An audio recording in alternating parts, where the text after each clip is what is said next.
नमस्कार, आदाब, सत श्री अकाल। आप सभी का बहुत बहुत स्वागत है मैकेनिकल प्रॉपर्टीज ऑफ सॉलिड्स के लेक्चर नंबर 2 में।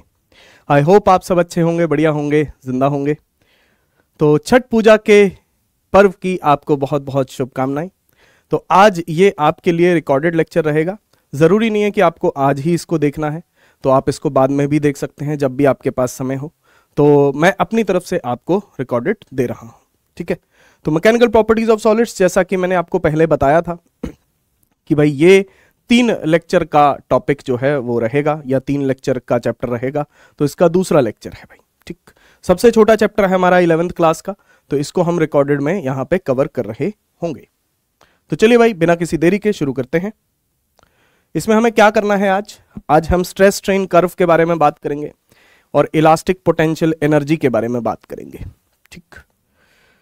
सबसे पहले थोड़ा सा रिवीजन कर लेते हैं, क्योंकि आपने पहला लेक्चर देखा होगा तो उसमें थोड़ा सा समय हो गया है, तो थोड़ा सा रिवीजन अपन कर लेते हैं। पिछले लेक्चर में मेन तौर पे हमने जो है यंग्स मॉडुलस के बारे में बात की थी। यंग्स मॉडुलस का जो फॉर्मूला होता है वो longitudinal stress upon longitudinal strain होता है। Longitudinal stress upon longitudinal strain. 3 type के मॉडुलस होते हैं, जिनमें से पहला मॉडुलस हम पढ़ रहे हैं यंग्स मॉडुलस। तो इसको लिख सकते हैं F बाई ए एंड इसको लिख सकते हैं डेल्टा L बाई एल। तो ये हमारा Y का फॉर्मूला बन गया। इसी से हम ये फॉर्मूला भी बना सकते हैं, delta L is equals to FL by A Y. Delta L is equals to FL by A Y. और इसी से अगर कोई मास इसके साथ अटैच है, अगर कोई मास इसके साथ अटैच है, तो इसके लिए हम delta L mgL by A Y भी कर सकते हैं, क्योंकि यहां पे फोर्स की जगह पे टेंशन आ जाएगी, और टेंशन की वैल्यू इस रॉड में या इस रस्सी में टेंशन की वैल्यू जो होगी वो mg होगी,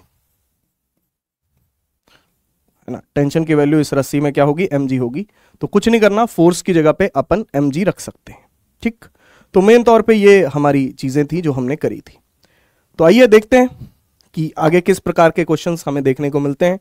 थोड़े से होमवर्क क्वेश्चन थे 4-5, तो उन 5 होमवर्क क्वेश्चंस को एक बार फटाफट डिस्कस अपन कर लेते हैं। तो ये था पहला सवाल। आइए पहला सवाल देखते हैं।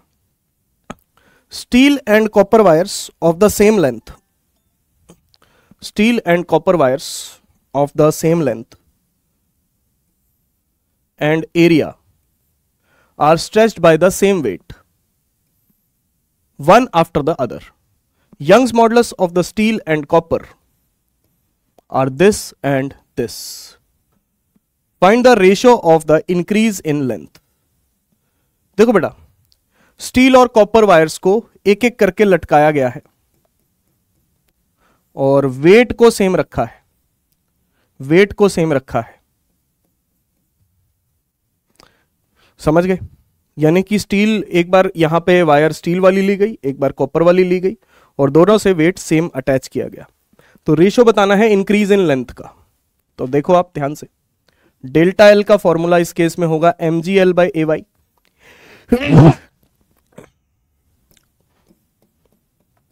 क्या क्या चीजें सेम हैं उसको एक बार उड़ा दो। जो भी चीजें आपको इसमें सेम दिख रही हैं तो उन चीजों को आप उड़ा दो। वेट सेम है, m सेम हो गया, g सेम हो गया, लेंथ सेम लेंथ है, और एरिया भी सेम है, दिया हुआ है। तो सिर्फ y का डिफरेंस है भाई, सिर्फ y का डिफरेंस है, यानी कि delta L is inversely proportional to y। बस सीधा सीधा, बहुत ही सीधी सीधी कहानी है। तो स्टील और कॉपर का रेशो करना है, तो delta L steel upon delta L copper, तो उल्टा आएगा y copper upon y steel, y copper upon y steel उल्टा हो जाएगा। तो 1.2 इंटू 10 की पावर 11, और स्टील का है 2 इंटू 10 की पावर 11। 10 की पावर 11 कट जाएगा, 1.2 बाई 2 ये हो जाएगा 12/20, काट पीट के 3/5। आपके सामने सामने आंसर है। जो भी चीजें कांस्टेंट है उसको रेशो में से उड़ा दो, जो भी चीजें कांस्टेंट हैं उनको रेशो में से उड़ा दो, तो बचा सिर्फ वाई, सिर्फ यंग्स मॉडुलस के रेशो में डेल्टा एल आएगा। सीधी सीधी कहानी। ठीक है जी। अगला सवाल, अगला सवाल देखिए, ये 7 अप्रैल 2025 शिफ्ट 1, 7 अप्रैल 2025 शिफ्ट 1 का सवाल है। तो देखिएगा, आई होप आपने कर लिया होगा ट्राई इसको। तो अपन यहां पे देख रहे हैं इसको, देखिएगा। 2 wires A and B are made of same material, दोनों वायर्स सेम मटेरियल की बनी हुई हैं। Having ratio of length, length का रेशो 1/3 और डायामीटर का ratio 2। If both wires are stretched using the same force, दोनों वायर्स पे सेम फोर्स लगाया गया है, what would be the ratio of their respective elongations. बस वही पिछले क्वेश्चन जैसा ही है। ये डेल्टा एल वाले क्वेश्चन बहुत आते हैं भाई, है ना, डेल्टा एल वाले क्वेश्चन बहुत आते हैं। डेल्टा एल का रेशो कर दो, है ना, इसमें भी डेल्टा एल का रेशो करना है और कुछ नहीं करना। तो चलो, जो जो चीजें सेम दी गई हैं उनको उड़ा दो। तो डेल्टा एल का फॉर्मूला होता है FL/AY। अब फोर्स इन्होंने सेम कह रखा है और मटेरियल सेम कह रखा है। फोर्स सेम है और मटेरियल सेम है, तो यंग्स मॉडुलस भी सेम होगा, क्योंकि मटेरियल सेम है ना, मटेरियल पे डिपेंड करता है यंग्स मॉडुलस। तो मटेरियल सेम है तो फोर्स मतलब यंग्स मॉडुलस भी सेम, और फोर्स अपन ने सेम बोल रखा है। तो जो डेल्टा एल है वो लेंथ अपॉन एरिया पे डिपेंड करता है। अब किसी भी वायर का जो क्रॉस सेक्शनल एरिया है, ये देखो, ये वायर है, थोड़ा सा मैं वायर को जूम करके दिखा रहा हूं, थोड़ा सा मोटा करके दिखा रहा हूं वायर को, वैसे इतनी मोटी नहीं होगी लेकिन मैं वायर को मोटा करके दिखा रहा हूं। तो इसका जो एरिया होगा, अब इसका ये डायामीटर है बेटा, अब जो इसका एरिया ऑफ क्रॉस सेक्शन होगा वो होगा πr²। अब r की जगह पे d/2, डायामीटर बाय 2, तो एरिया हो जाएगा πd²/4। हो जाएगा क्या, किसी भी वायर का क्रॉस सेक्शनल एरिया πd²/4 हो जाएगा, हो जाएगा। चलो इसको लिख दो, πd²/4। अब इसमें पाई और 4 तो कांस्टेंट है, रेशो में इनका क्या काम, रेशो में तो ये कट ही जाएंगे। जब हम रेशो करेंगे तो जो भी कांस्टेंट चीजें हैं वो तो कट ही जाती हैं, तो पाई भी कटेगा 4 भी कटेगा, तो बचा कौन, सिर्फ L/d²। बस इसकी कहानी कह दो, आपका काम हो जाएगा, L/d²। ठीक है, तो L बाय डायामीटर का स्क्वायर। तो चलो फिर delta LA upon delta LB, जो एलोंगेशन है वो लेंथ के डायरेक्टली प्रोपोर्शनल है, यानी कि LA/LB, और डायामीटर के स्क्वायर के इनवर्सली प्रोपोर्शनल है, तो डायामीटर में उल्टा आएगा, DB/DA का स्क्वायर, है ना, क्योंकि d² के इनवर्सली प्रोपोर्शनल है तो उल्टा आएगा DB/DA का स्क्वायर। अब पुट कर दो, LA/LB कितना है 1/3, DA/DB 2 है, तो DB/DA कितना होगा 1/2 का स्क्वायर, तो 1/3 इंटू 1/4, आंसर आ गया 1/12। आई होप आप इस चीज को समझ पा रहे होंगे। अगर इस तरीके के आप सवाल डेल्टा एल वाले अच्छे खासे प्रैक्टिस कर लेते हो तो काफी बार आपको आंसर वैसे ही दिखने लग जाएगा कि अच्छा इसका रेशो ये हो जाएगा, पूरा एंड तक जाने की जरूरत ही नहीं पड़ेगी। बीच में सवाल करते करते ही आपको आंसर पता चल जाएगा कि अच्छा इसका तो 1/12 आएगा, है ना, कि भाई लेंथ का रेशो 1/3 है, डायमीटर में उल्टा करेंगे और स्क्वायर करेंगे, है ना, तो डायमीटर का 1/2 और उसका स्क्वायर 1/4, तो 1/4 1/3 तो हो गया 1/12। ठीक है जी। अगला सवाल, ये आपके मॉड्यूल का सवाल है, ये बढ़िया सवाल है भाई, ठीक है ना, this is your module question and a good question. जरा देखिए इस सवाल को,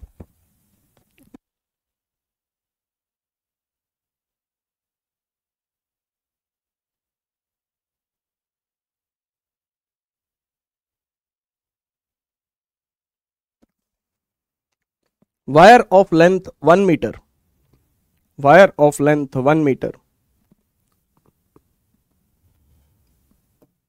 क्या क्या दिया हुआ है एक बार देख लेते हैं। एक वायर दी है लेंथ 1 मीटर की और रेडियस दिया है 1 मिलीमीटर का वायर का, is subjected to a load, load मतलब वेट, लोड का मतलब यहां पे weight. The extension is X, जो डेल्टा एल आ रहा है वो एक्स है। अब वायर को मेल्ट किया गया and then drawn into a wire of square cross section of side 1 millimetre. What is the extension under the same load? क्या कहानी है, समझाता हूं। एक वायर है जिसकी लेंथ 1 मिलीमीटर है, सॉरी 1 मीटर है। सारी चीजें पहले लिख लेते हैं। और उसका जो रेडियस है वो 1 मिलीमीटर है, ठीक। Is subjected to a load, load मतलब वेट, ठीक है जी, वेट। एक्सटेंशन जो उसमें प्रोड्यूस हुई है, एक्सटेंशन मतलब डेल्टा एल, वो एक्स है, ठीक है जी, वो एक्स है। अब इस वायर को मेल्ट किया गया, अब इस वायर को मेल्ट किया गया, the wire is melted and then drawn into a square cross section of side 1 millimetre. What is the extension under the same load? अब इसका डेल्टा L2 हमें बताना है और लोड अपन ने सेम रखा है, मतलब मास दोनों केस में सेम। जो वायर में मास अटैच किया है ना, जो वायर में मास अटैच किया है वो दोनों केस में सेम है, ठीक। ये है कहानी।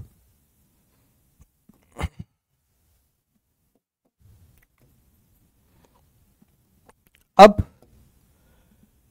ये पता है, ये बताना है, तो डेल्टा एल वाले फॉर्मूले ही लगेंगे, इसमें भी डेल्टा एल वाला फॉर्मूला ही लगेगा। लेकिन पहले इस क्वेश्चन को समझो। वो वायर पहले सर्कुलर थी, उसके पास रेडियस था और उसके पास लेंथ थी। अब उसको स्क्वायर क्रॉस सेक्शन का बना दिया गया।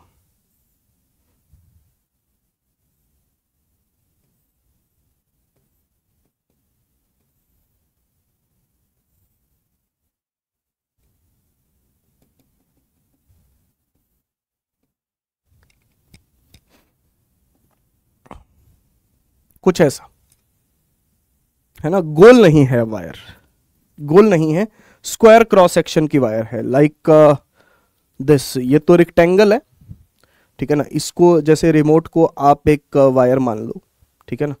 तो रिमोट का जो क्रॉस सेक्शन है वो कैसा दिख रहा है आपको? रेक्टेंगल दिख रहा है ना, रेक्टेंगल है। बट रेक्टेंगल मत मानो, स्क्वायर मानो, यहाँ पे स्क्वायर है, ठीक है जी। तो ये है कहानी। रिमोट से याद आया, इसी चला देते हैं भाई। अब इसकी जो स्क्वायर क्रॉस सेक्शन की लेंथ है वो 1 मिलीमीटर है। दिक्कत यह है कि इसकी लेंथ हमें मालूमात नहीं है, इसकी लेंथ के बारे में हमें कुछ नहीं पता, पता ही नहीं इसकी लेंथ के बारे में, ठीक है। अब क्या करें, सुनो। सबसे पहले तो डेल्टा एल देखो कि हमें चाहिए क्या, mgl/ay।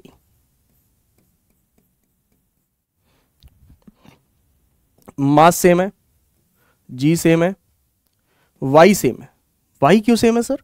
क्योंकि उसी वायर को मेल्ट किया है, उसी वायर को मेल्ट किया है, तो मटेरियल तो चेंज हुआ नहीं ना भाई। जो वायर पहले थी वही वायर बाद में है, उसी वायर को मेल्ट किया है, उसी वायर को क्या किया है? मेल्ट किया है, तो मटेरियल तो चेंज हुआ नहीं, तो वाई सेम है। तो यानी कि डेल्टा एल के फॉर्मूले में हमारे पास बचा है length upon area of cross section, ठीक है। अब दिक्कत यह है कि लेंथ हमें दूसरी वायर की लेंथ दे नहीं रखी। पहली वायर की तो लेंथ गिवन है, लेकिन मेल्ट करके जो वायर बनाई है उसकी लेंथ गिवन नहीं है, ठीक है। एरिया वगैरह तो हमें पता चल जाएगा, लेकिन लेंथ कहां है? तो क्या करें फिर सर? ओके, एक काम करते हैं, कि वायर को मेल्ट करके दूसरी वायर बनाई है तो वॉल्यूम तो सेम रहा होगा भाई, मटेरियल तो उतना ही यूज हुआ है ना। एक बात बताओ, इस वायर को मेल्ट करके ये वाली वायर बनाई है, इस वायर को मेल्ट करके ये वाली वायर बनाई है, तो मटेरियल तो सेम ही रहा होगा, जितना मटेरियल यूज हुआ है वो तो सेम ही रहा होगा। तो इसमें वॉल्यूम कंजर्व करना है। इस क्वेश्चन का मेन जो मुद्दा है, जिसके इर्द गिर्द ये क्वेश्चन घूमता है, आपने को वॉल्यूम सेम करना है भाई।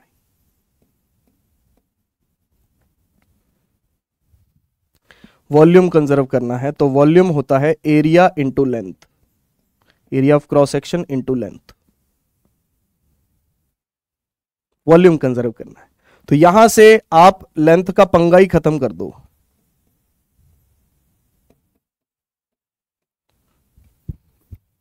लेंथ को लिख दो वॉल्यूम अपॉन एरिया, लेंथ को लिख दो वॉल्यूम अपॉन एरिया, तो ये बन गया वॉल्यूम अपॉन एरिया का स्क्वायर। अब वॉल्यूम तो सेम है, वॉल्यूम तो सेम है यानी कि वॉल्यूम तो कांस्टेंट है, तो यानी कि आपका जो डेल्टा एल आ गया that is inversely proportional to area का स्क्वायर। बस अब हमारा सवाल हो जाएगा, क्योंकि अब सारी कहानी एरिया पे आके अटक गई है और एरिया हमें पता ही है। दोबारा सुन लो, मैं दोबारा क्लियर कर देता हूं सारी चीजें। ये जो वायर बनाई गई है मेल्ट करके, इसकी लेंथ अलग होगी, मुझे नहीं पता कि इसकी लेंथ क्या होगी, कोई आइडिया नहीं, ठीक है ना। निकल आएगी, वॉल्यूम सेम करके निकल आएगी, लेकिन जरूरत नहीं, ठीक।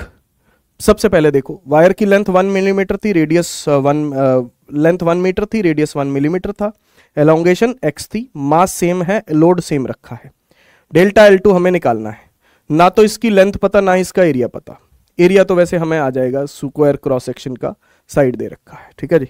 इसका लेंथ होगा अलग, एरिया होगा अलग, ठीक है जी। मेल्ट करके वही वायर बनाई है तो मटेरियल सेम यूज हुआ है, लोड सेम है, तो बचता है लेंथ अपॉन एरिया। अब लेंथ अलग अलग होगी तो लेंथ को कांस्टेंट मान नहीं सकते, तो लेंथ को अपन ने लिखा volume upon area. Volume same है क्योंकि मेल्ट करके बनाई है, तो मटेरियल तो सेम ही यूज हुआ होगा, तो वॉल्यूम अपॉन एरिया लिख दिया और नीचे बन गया एरिया का स्क्वायर, बस बात खत्म।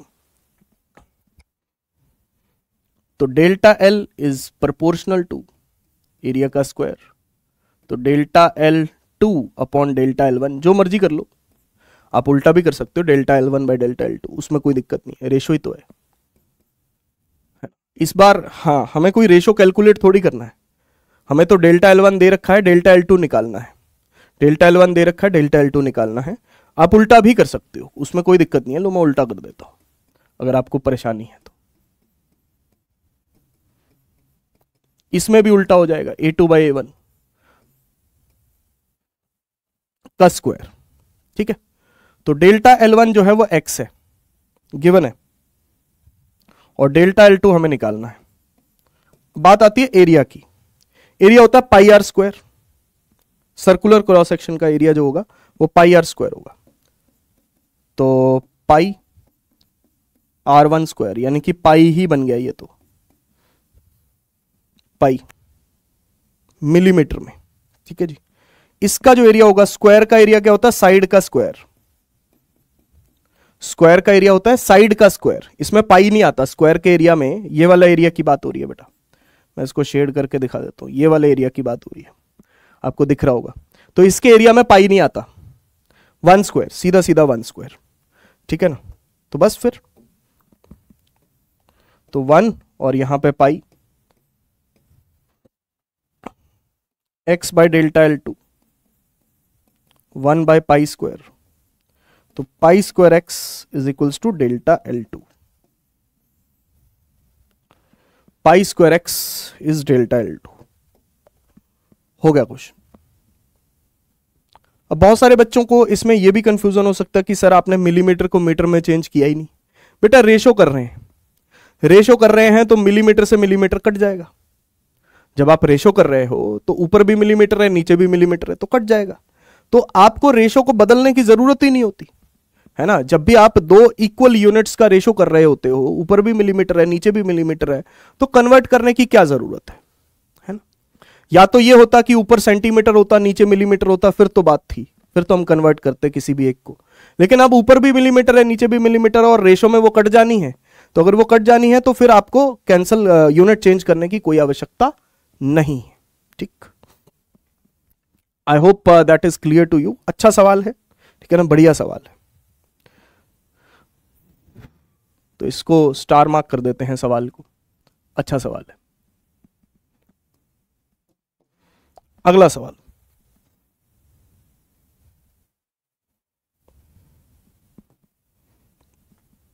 देखिए अगला सवाल क्या है। The length of a metal wire is 10 centimetre when the tension in it is 20 Newton and 12 centimetre when the tension in it is 40 Newton. The natural length of the wire is, देखो यार question पढ़ लिया, कह रहे हैं जी एक wire है, उस वायर को जब हमने उसमें टेंशन डाली 20 न्यूटन, जब उस वायर में हमने टेंशन डाली 20 न्यूटन, तो उसकी जो लेंथ हो गई वो हो गई 10 सेंटीमीटर। और जब उसमें टेंशन डाली 40 न्यूटन, डबल कर दी टेंशन,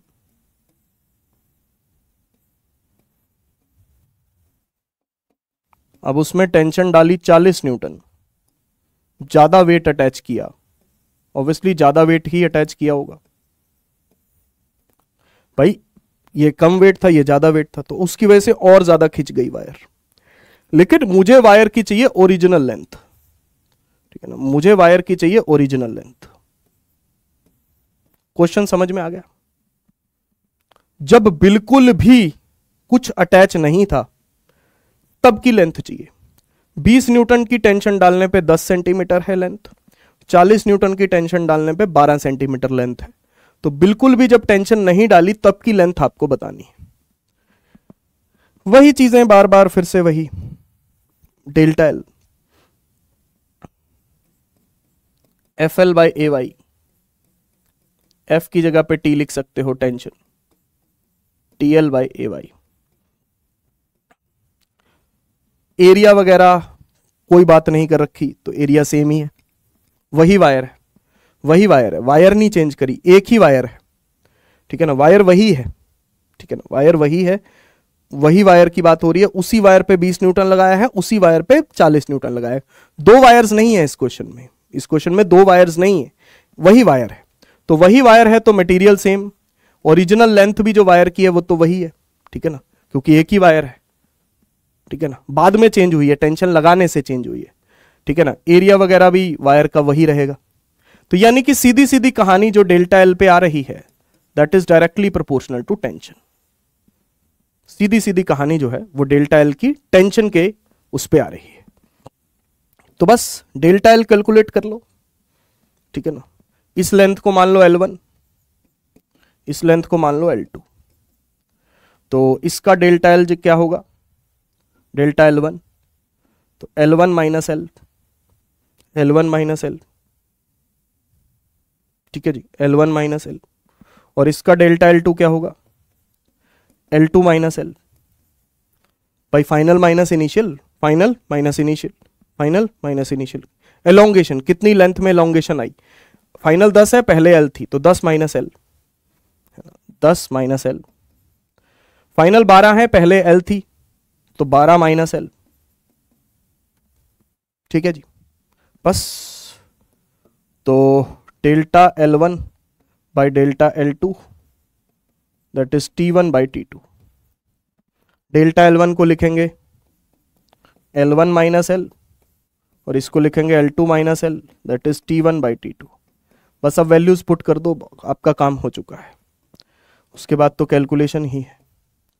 L1 कितना आ रहा है 10, तो 10 माइनस एल, नीचे बनेगा 12 माइनस एल। टेंशन पहले 20 थी, अब 40 हो गई। ये तो सीधा सीधा कट रहे हैं भाई दो पे, ये इधर मल्टीप्लाई हो जाएगा। 20 minus 2L is equals to 12 minus L, तो 20 माइनस 12, ये 2L माइनस एल, ये 8 हो गया, that is equals to L. तो ओरिजिनल लेंथ जो वायर की आ रही है वो 8 निकल करके आ रही है भाई, यानी कि शुरू में जो इसकी लेंथ थी वो 8 सेंटीमीटर निकल करके आ रही है। 10 न्यूटन की 20 न्यूटन की टेंशन लगाने पे 10 हो गई और 40 न्यूटन की टेंशन लगाने पे 12 हो गई। देख लो भाई, वायर वही है, वायर वही है, इसीलिए वायर की ओरिजिनल जो लेंथ है वो तो फिक्स है, वायर का एरिया भी फिक्स है, वायर का मटेरियल भी फिक्स है, तो बचती है बात सिर्फ और सिर्फ टेंशन पे। देख लो एक बार, बढ़िया सवाल है, अच्छा सवाल है, आपके मॉड्यूल का ही सवाल है, एक्सरसाइज 2 का सवाल है, मॉड्यूल एक्सरसाइज 2।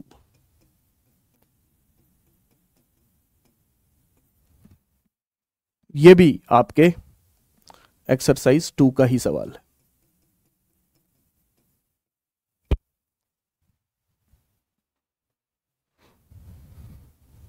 चलिए जी आगे बढ़ा जाए, अच्छे सवाल हैं। अगला सवाल आपके कंप्यूटर स्क्रीन पर ये रहा। हाँ भाई, ये भी अच्छा सवाल है, ये जेईई मेंस में आ चुका है। क्या सवाल है जरा देखें भाई। 30 जनवरी 2024 में आया था, shift 1। Each of the blocks P, Q and R as shown in the figure has a mass of 3 kg। तीनों ब्लॉक्स का मास 3 kg है ईच का। Each of the wire A and B has cross sectional area, दोनों wires का cross sectional area 0.005 centimetre square है, और Young's modulus इतना है। Neglecting the friction, friction neglect कर रहे हैं। Longitudinal strain of the wire B will be, G की वैल्यू 10 लेनी है। देखो वायर B की बात हो रही है,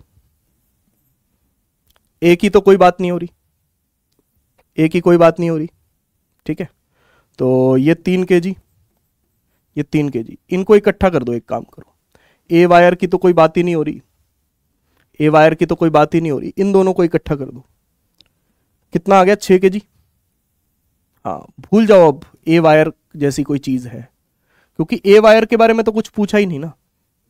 हाँ A वायर के बारे में तो कुछ पूछा ही नहीं है, तो फालतू में उसको लेके घूमते रहने का कोई फायदा नहीं।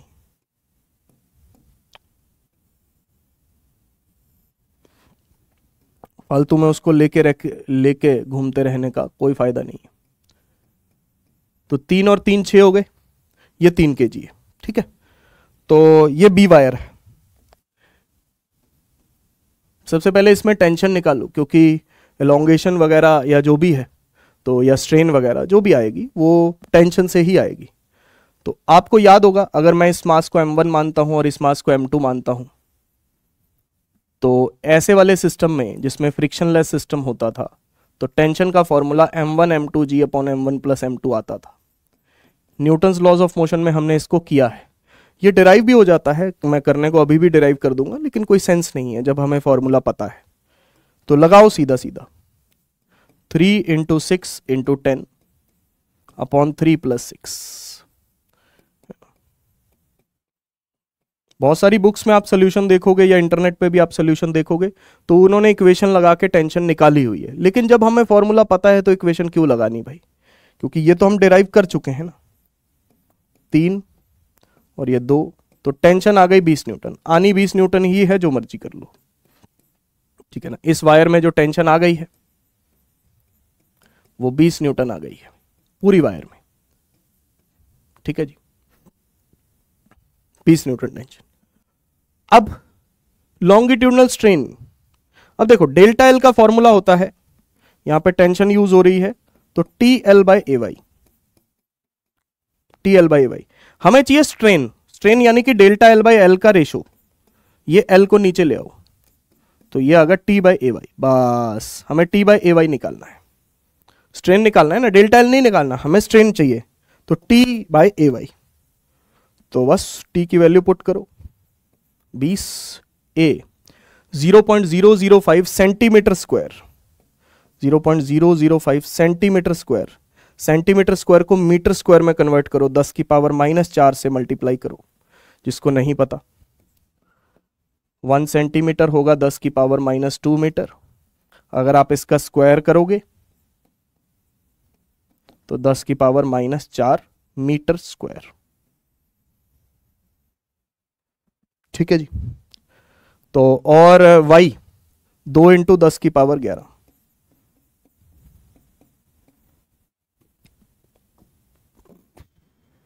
चलो कुछ काम करते हैं। 20, ये 0.005 को लिखो 5 इंटू 10 की पावर 3, और ये 10 की पावर -4, 2 इंटू 10 की पावर 11, ओह,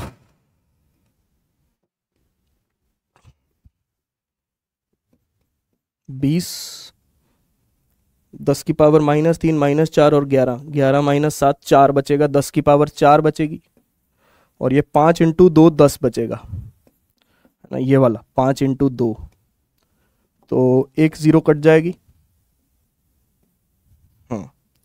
तो ये बनेगा 2 × 10⁻⁻4 स्ट्रेन।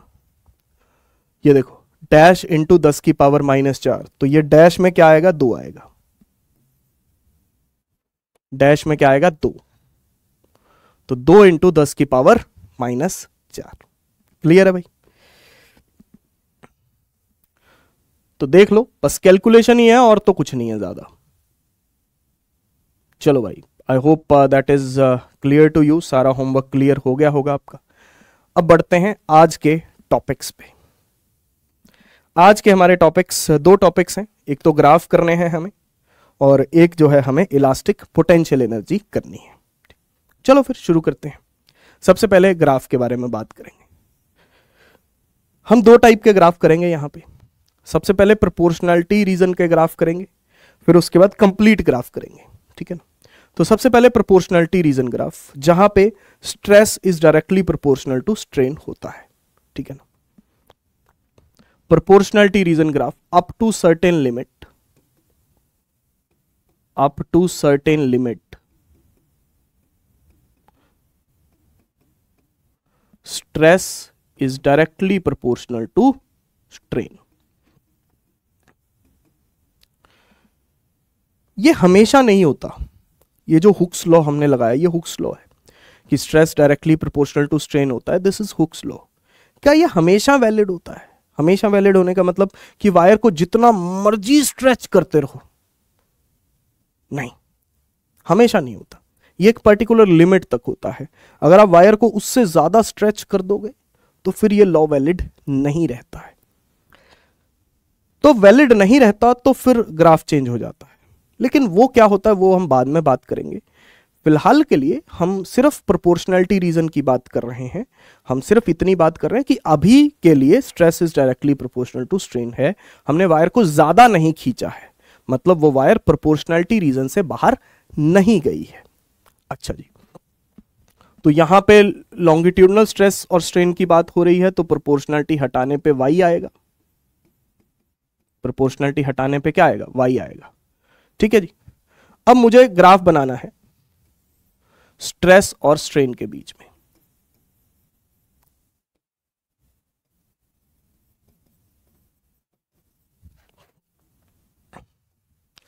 ग्राफ बनेगा स्ट्रेट लाइन। स्ट्रेट लाइन, हाँ, प्रोपोर्शनल है ना, डायरेक्टली प्रोपोर्शनल है। इसको कंपेयर करो, लो इसको ऐसे लिखो, stress is equals to y into strain plus 0। Sir ऐसे लिखने का क्या फायदा, इसको कंपेयर करेंगे ना, y is equals to mx plus c. अब करो कंपेयर। x एक्सिस में स्ट्रेन है, y एक्सिस में स्ट्रेस है, इंटरसेप्ट 0 है, मतलब ग्राफ ओरिजिन से पास कर रहा है। देखो जरा, क्या ग्राफ ओरिजिन से पास कर रहा है? हाँ, तो जो स्लोप है वो y है ना। तो स्ट्रेस और स्ट्रेन के ग्राफ की जो स्लोप होती है वो यंग्स मॉडुलस बताती है आपको। स्ट्रेस और स्ट्रेन के ग्राफ की जो स्लोप है वो आपको यंग्स मॉडुलस बताएगी। सीधी सीधी कहानी। स्ट्रेस और स्ट्रेन का ग्राफ जो है वो स्ट्रेट लाइन ग्राफ होगा, है ना। ग्राफ कैसा होगा, स्ट्रेट लाइन ग्राफ होगा। प्रोपोर्शनैलिटी रीजन के अंदर ये ग्राफ स्ट्रेट लाइन होगा और इसकी स्लोप जो है आपको यंग्स मॉडुलस बताएगी। अगर उल्टा कर दें, अगर उल्टा कर दें, सपोज करो मैं y एक्सिस में स्ट्रेन को कर देता हूं और x एक्सिस में स्ट्रेस को कर देता हूं, ग्राफ तो स्ट्रेट लाइन ही रहेगा, ग्राफ तो स्ट्रेट लाइन ही रहेगा, लेकिन इस टाइम इसकी जो स्लोप होगी वो y नहीं बताएगी, क्योंकि उल्टा कर दिया तो स्लोप बताएगी 1/y। क्योंकि उल्टा कर दिया तो इसकी स्लोप जो है वो 1/y बताएगी, ठीक है ना। y की जगह पे अब 1/y, क्योंकि उल्टा कर दिया, y एक्सिस और x एक्सिस में अब उल्टा कर दिया है, तो स्लोप y की बजाय क्या हो गई, 1/y हो गई, ठीक है ना। tan थीटा बदल गया। tan थीटा पहले क्या था, स्ट्रेस बाय स्ट्रेन, अब टेन थीटा क्या है? स्ट्रेन बाय स्ट्रेस, उल्टा हो गया ना टेन थीटा। हाँ, पहले टेन थीटा क्या था? स्ट्रेस बाय स्ट्रेन, अब टेन थीटा क्या है? Strain by stress. तो स्लोप 1/y होगी। ठीक है जी। जैसे एक बड़ा फेमस क्वेश्चन है, इस प्रकार के सवाल जो हैं हर एक चैप्टर में घूम फिर के आ जाते हैं, जहां पे भी कुछ ऐसा सिनेरियो होता है स्लोप वाला, मतलब सिर्फ इस चैप्टर की बात नहीं कर रहा, हर चैप्टर में घूम फिर के ऐसे सवाल आ जाते हैं। करंट इलेक्ट्रिसिटी वगैरह में भी ऐसे सवाल आपको देखने को मिलते हैं। सवाल क्या है कि आपको ग्राफ दे दिया जाएगा, strain versus stress,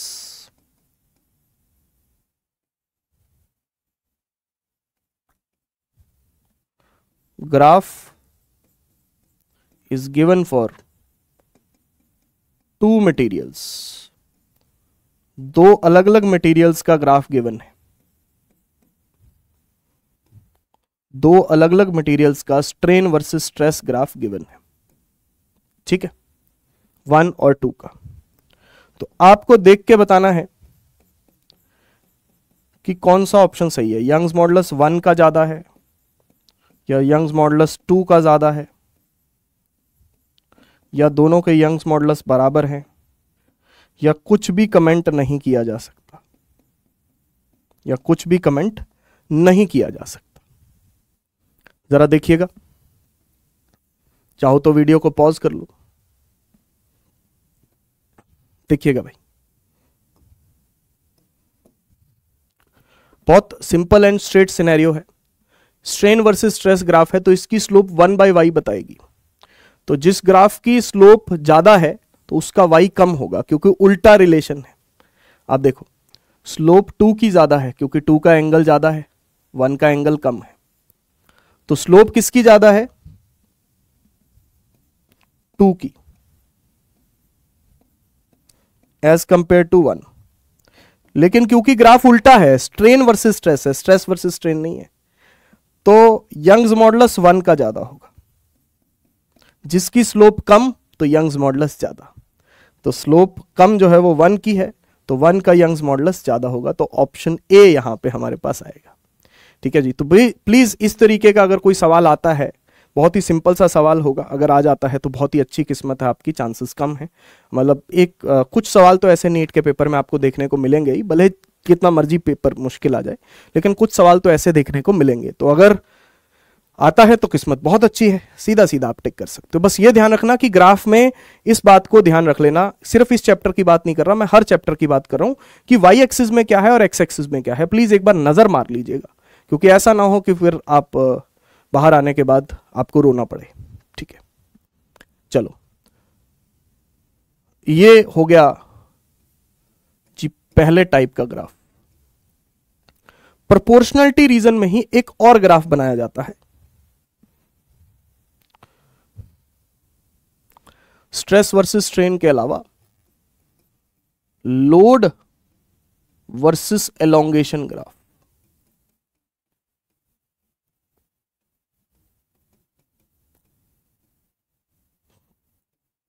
load versus elongation graph, हाँ, लोड वर्सेस एलोंगेशन।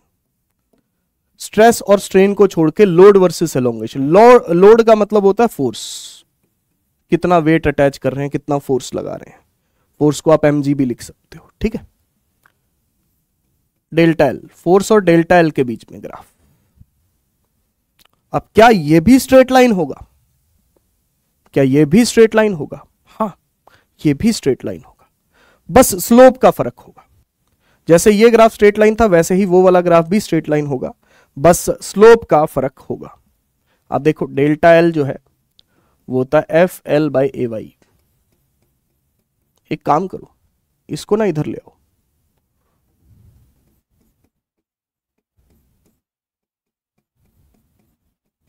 जरा देखना, उस तरफ F को अकेला छोड़ दिया, YA इधर ऊपर आ गया, L नीचे चला गया, YA/L इंटू डेल्टा एल।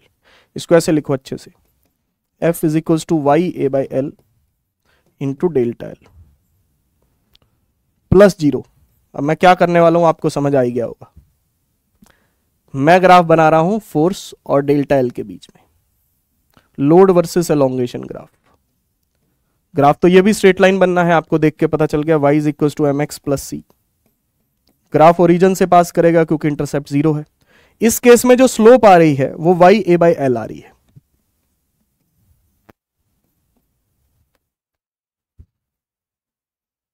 तो इसकी जो स्लोप है लोड वर्सेस एलोंगेशन ग्राफ की वो y a बाई एल है। तो इसमें भी ध्यान रख लेना कि x एक्सिस में क्या है और y एक्सिस में क्या है, क्योंकि अगर ये इधर आ गया और ये इधर आ गया तो स्लोप उल्टी हो जाएगी। ठीक है ना, समझ पा रहे हो ना भाई? एलोंगेशन इधर चली गई, फोर्स नीचे चला गया, तो इसमें भी स्लोप उल्टा हो जाएगा। तो इस ग्राफ का जो स्लोप है वो y a बाई एल है, ये बात ध्यान रखना। स्ट्रेस वर्सेस स्ट्रेन ग्राफ का जो स्लोप है वो यंग्स मॉडुलस है, लेकिन लोड वर्सेस एलोंगेशन ग्राफ की स्लोप में और भी चीजें आ रही हैं। y आ रहा है, a आ रहा है, l आ रहा है साथ में। ठीक है जी, y तो आ ही रहा है, a और l भी साथ में आ रहे हैं। ठीक है जी, तो इस बात का ध्यान रखिएगा कि कौन सा ग्राफ है। स्ट्रेस वर्सेस स्ट्रेन ग्राफ की जो स्लोप है वो यंग्स मॉडुलस बताएगी, लोड वर्सेस एलोंगेशन ग्राफ की जो स्लोप है वो y a बाई एल बताएगी, याद रखना।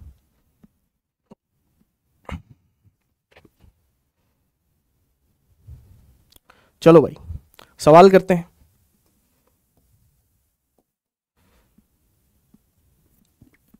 सवाल क्या है जरा देखिए। A graph is plotted between load versus elongation for two wires P and Q, which are made from the same material and have same cross-sectional area. Find the ratio of their initial length of P and Q.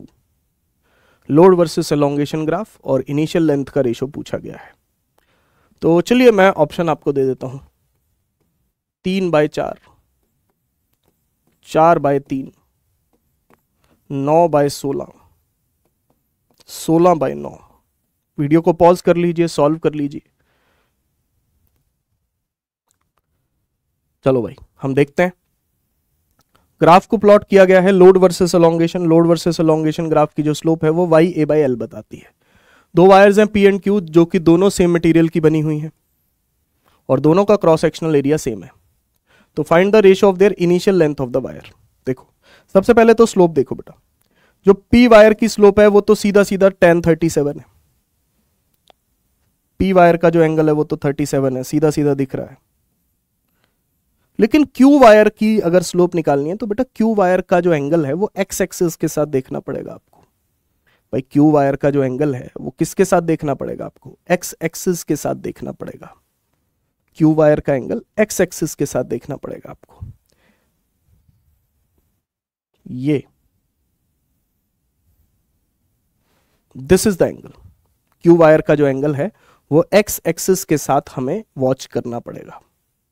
ठीक है, तो P wire का angle तो 37 है, लेकिन Q wire का angle कितना है? अब ये 37 है।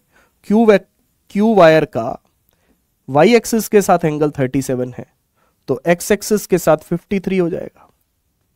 90 माइनस 37, 53। हाँ, तो स्लोप जो अगर P वायर की आपसे स्लोप पूछी जाएगी, P वायर की स्लोप आपसे पूछी जाएगी तो आप बोलोगे tan 37, और Q वायर की अगर आपसे स्लोप पूछी जाएगी तो आप बोलोगे tan 53। अब क्वेश्चन क्या है? क्वेश्चन है कि भाई स्लोप जो होती है वो y a बाई एल होती है। हाँ सर बिल्कुल सही बात है। मटेरियल दोनों का सेम है, हाँ यंग्स मॉडुलस सेम हो गया। Area of cross section same है, सेम है। लेंथ अलग अलग है, वही रेशो पूछी गई आपसे कि लेंथ का रेशो बताओ जो इनिशियल लेंथ है। तो slope is inversely proportional to length, या length is inversely proportional to slope, ऐसा भी बोल सकते हो, एक ही बात है। तो length of P by length of Q का रेशो करना है, P एंड Q का लेंथ का रेशो करना है। तो स्लोप में उल्टा आएगा, ऊपर स्लोप आएगी Q की, नीचे स्लोप आएगी P की। उल्टा है ना, इनवर्सली प्रोपोर्शनल है। तो स्लोप ऊपर Q की tan 53, नीचे स्लोप P की tan 37। बस आपका काम हो जाएगा। ये 4/3 है, ये 3/4 है, तो ये 4 इंटू 4 और नीचे 3 इंटू 3, 16/9। ठीक है जी, तो ये हमने इनिशियल लेंथ का रेशो जो है वो बता दिया। पूरे चैप्टर में आपको ज्यादातर क्वेश्चंस ऐसे ही मिलेंगे, आपको रेशो वाले सवाल काफी मिलेंगे, ठीक है ना। इस चैप्टर के अंदर आपको रेशो वाले सवाल काफी मिलेंगे भाई, ठीक है ना। तो रेशो करना होगा आपको।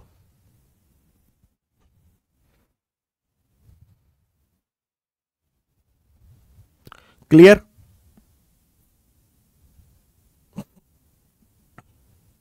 मेरे ख्याल से तो कोई दिक्कत आपको नहीं होनी चाहिए। आगे बढ़ते हैं, आगे चलते हैं। एक और सवाल आपके कंप्यूटर स्क्रीन पर आपको दिखाई दे रहा होगा। ये जेई एडवांस 2003 का सवाल है, आपके मॉड्यूल में भी ये सवाल मौजूद है एक्सरसाइज 2 के अंदर, ठीक है ना। जेई एडवांस 2003 का सवाल है, मॉड्यूल में भी एक्सरसाइज 2 के अंदर ये सवाल मौजूद है। जरा सवाल चेक कीजिए। The adjacent graph shows the extension of a wire of length 1 meter suspended from the top of a roof at a one end with a load W connected to the other end. If the cross sectional area of the wire is 10 की power minus 6 meter square, calculate from the graph the Young's modulus of the material of the wire.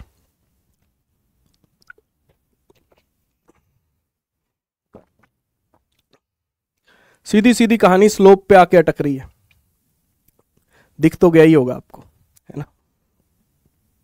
देखो यहां से, ध्यान से देखो, delta L ये रहा, delta L into 10 की पावर माइनस 4, ये आपको वाई एक्सिस में प्लॉट किया गया है। लेंथ 1 मीटर है, छत से लटकाया गया है, लोड डब्ल्यू है, connected to the other end. If the cross sectional area of the wire is इतना, calculate from the graph the Young's modulus of the material of the wire. अब कोई रेशो वेशो नहीं करनी है, हमें Young's modulus कैलकुलेट करना है। चाहो तो आप वीडियो को पॉज कर लो, चाहो क्या कर ही लो, कर ही लो भाई।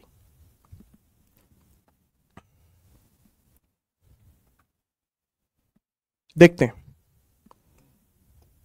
कि किस तरीके से हम इस सवाल को सॉल्व कर सकते हैं। देखो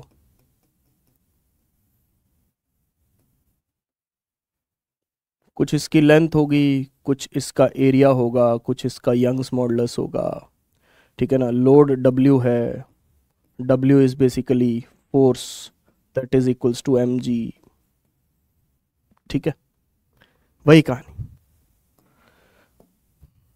अब देखो, अब y एक्सिस में डेल्टा एल है और इधर फोर्स है, उल्टा कर दिया ग्राफ।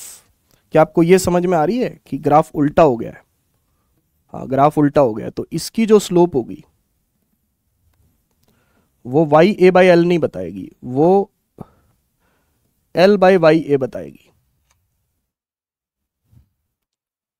अब slope Y A by L नहीं बताएगी, एल बाई वाई ए बताएगी, उल्टा बताएगी। तो इसकी स्लोप निकालो पहले, बस फिर काम हो जाएगा हमारा। तो इसकी स्लोप देखो, ये ग्राफ को वैसे यहां तक बनाया नहीं है, लेकिन हमें पता तो है कि ओरिजिन से पास करेगा ग्राफ।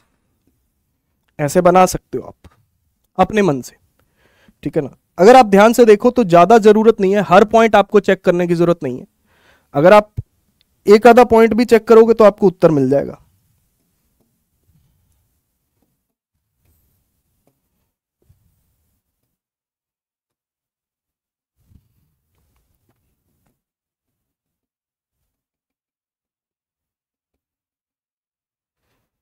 देख ही पा रहे हो आप, ठीक है ना। ये 20 है, लोड की वैल्यू 20, ठीक है ना, और डेल्टा एल इंटू 10 की पावर 4 की वैल्यू है 1।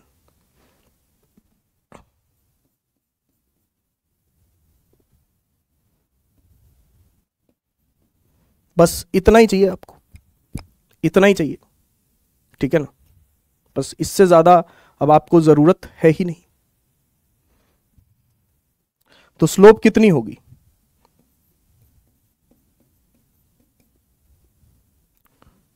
1/20, 1/20, इंटू 10 की पावर -4 भी कर लो, ठीक है ना, इंटू 10 की पावर -4 भी कर लो, इंटू 10 की पावर -4 कर लो, क्योंकि ये है डेल्टा एल के साथ में ये है, ठीक है। बस अब इसको L बाई वाई ए के बराबर करो, तो 10 की power -4/20 is equals to L by Y A. हमें निकालना क्या है, y, तो y इधर आ जाएगा, तो L बाई ए इंटू 20 और 10 की पावर -4 नीचे, L कितना है 1, एरिया कितना है 10 की पावर -6, 20 10 की पावर -4, तो 20 इंटू 10 की पावर 10, तो ये बन जाएगा 2 इंटू 10 की पावर 11।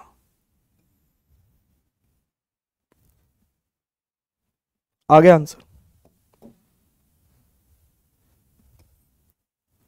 2 इंटू 10 की पावर 11, ये यंग्स मॉडुलस होता है स्टील का।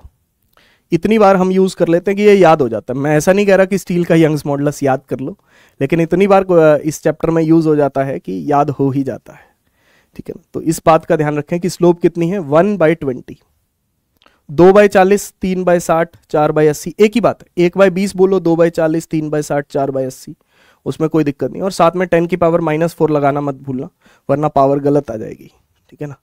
तो बस स्लोप के हिसाब से हमने कर लिया, खत्म बात। कोई दिक्कत? मेरे ख्याल से तो कोई परेशानी होनी नहीं चाहिए।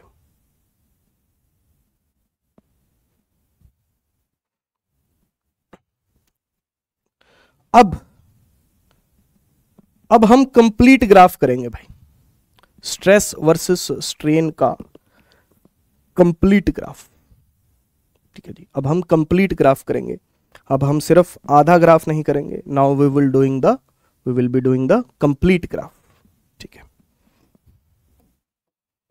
पूरा कंप्लीट ग्राफ स्टडी करेंगे, यानी कि प्रोपोर्शनैलिटी रीजन से आगे भी जाएंगे।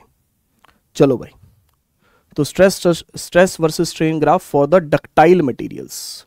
डक्टाइल मटेरियल्स जैसे कि स्टील, कॉपर, जिनकी वायर्स बनाई जा सकती हैं। डक्टाइल मटेरियल्स कौन से होते हैं? जिनकी वायर्स बनाई जा सकती हैं। स्टील हो गया, कॉपर हो गया, एल्यूमिनियम हो गया, ठीक है जी। पीट पीट के उसको खींच खींच के पीट के वायर्स बनाई जा सकती हैं। बचपन में पढ़ा होगा मैलिएबल डक्टाइल। मैलिएबल होता है जिसकी पतली पतली शीट्स बनाई जा सकती हैं। डक्टाइल होता है जिसको बहुत ज्यादा खींचा जा सकता है ना, खींचा जा सकता है, वो टूटती नहीं। डक्टाइल मटेरियल वही होते हैं कि उसको जितना मर्जी खींच लो, काफी हद तक खींच सकते हो और वो टूटेगी नहीं, ठीक है ना। पर वो अंबुजा सीमेंट से नहीं बनी है। अंबुजा सीमेंट अलग बात है, ये अलग बात है। चलिए भाई, क्या सिचुएशन है जरा देखते हैं। Stress versus strain graph.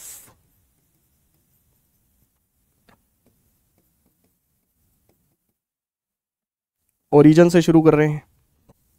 शुरू में तो ग्राफ स्ट्रेट लाइन ही होगा और इसकी जो स्लोप है वो यंग्स मॉडुलस आपको बताएगी।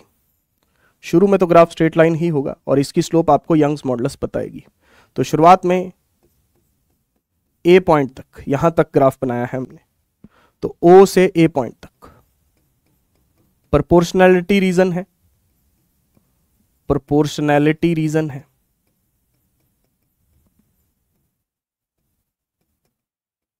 मतलब stress is directly proportional to strain है।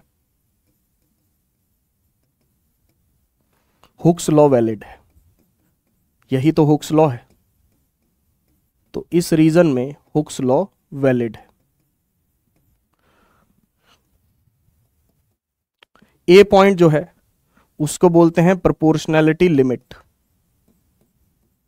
ए पॉइंट जो बोलते हैं उसको बोलते हैं प्रोपोर्शनैलिटी लिमिट। मतलब इसके बाद प्रोपोर्शनैलिटी नहीं रहेगी, है ना, इसके बाद प्रोपोर्शनैलिटी नहीं रहेगी। तो ए पॉइंट को प्रोपोर्शनैलिटी लिमिट बोलते हैं। ए पॉइंट को प्रोपोर्शनैलिटी लिमिट बोलते हैं क्योंकि इसके बाद ग्राफ सीधा नहीं रहेगा, तो ये लिमिट हो गई भाई। उसके बाद स्ट्रेस वर्सेस स्ट्रेन ग्राफ जो है वो थोड़ा सा कर्व हो जाता है, ऐसे हो जाता है, सपोज करो बी पॉइंट तक बना दिया, थोड़ा सा कर्व हो जाता है, प्रोपोर्शनैलिटी नहीं रहती, ए से बी तक ग्राफ में प्रोपोर्शनैलिटी नहीं बचती, इसमें हुक्स लॉ वैलिड नहीं रहता, प्रोपोर्शनैलिटी बचती ही नहीं है, ठीक है। लेकिन इलास्टिक जरूर है, मटेरियल इलास्टिक जरूर है, इलास्टिक रीजन जरूर है भाई, ये इलास्टिक ऊपर वाला भी है ना, इलास्टिक ऊपर वाला भी है। क्या मतलब हुआ सर इलास्टिक का, मैं आपको बताता हूं।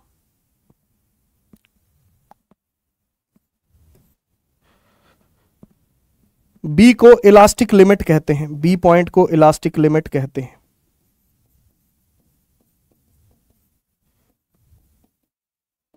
या फिर इसका दूसरा नाम होता है यील्ड पॉइंट,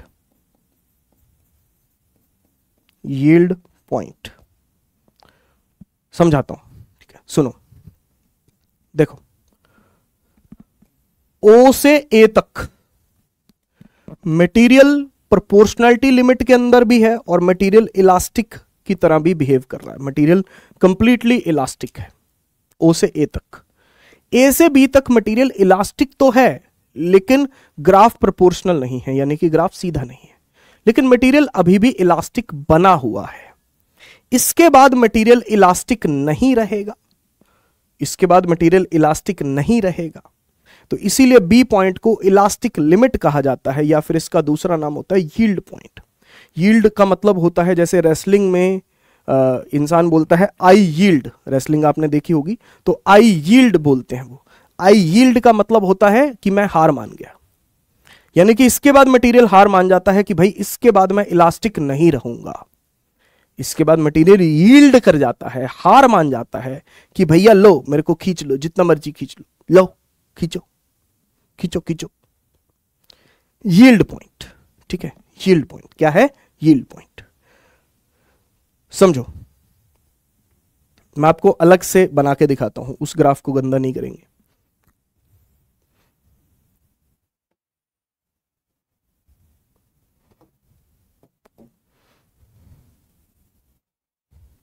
ओ से ए तक का ग्राफ है, अगर इस टाइम पे आपने इसको रिलीज किया तो जैसे आप खींच करके लेके गए थे, ये मटेरियल उसी तरीके से उसी ग्राफ को फॉलो करता हुआ अपनी ओरिजिनल शेप में वापस आ जाएगा, यानी कि ओ पॉइंट पे वापस आ जाएगा ग्राफ। कहने का मतलब कि मान लो इसकी ओरिजिनल लेंथ 10 थी और आपने खींच के इसको 12 कर दिया, खींच के इसको कितना कर दिया, 12। आपने फोर्स लगाया और फोर्स लगा के इसको क्या कर दिया, 12 कर दिया। तो जब आप फोर्स छोड़ोगे, इलास्टिक का मतलब क्या होता है कि अगर आप फोर्स अब छोड़ोगे तो ये वापस 10 पे आ जाएगा। समझ पा रहे हो, this is the meaning of elastic.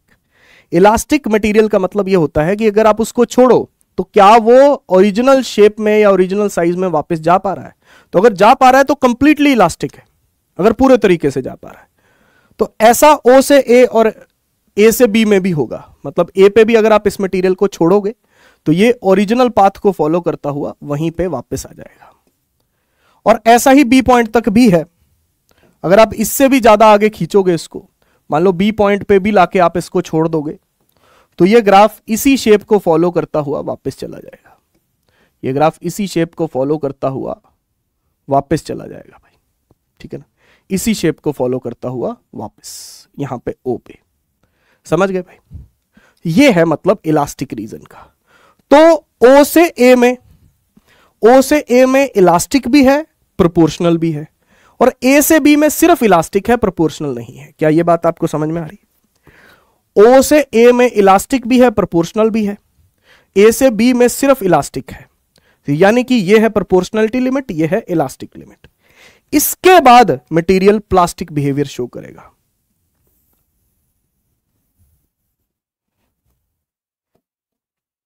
After this point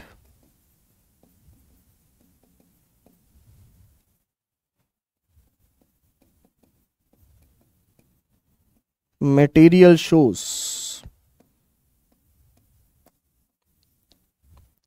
plastic behavior, इसके बाद मटेरियल प्लास्टिक बिहेवियर शो करता है, यानी कि अब उसमें कुछ ना कुछ परमानेंट स्ट्रेन रह जाता है, परमानेंट स्ट्रेन रह जाता है, यानी कि परमानेंट एलोंगेशन रह जाती होगी, वो मटेरियल वापस अपनी ओरिजिनल शेप में नहीं जा पाता होगा फोर्स के रिमूव करने पे।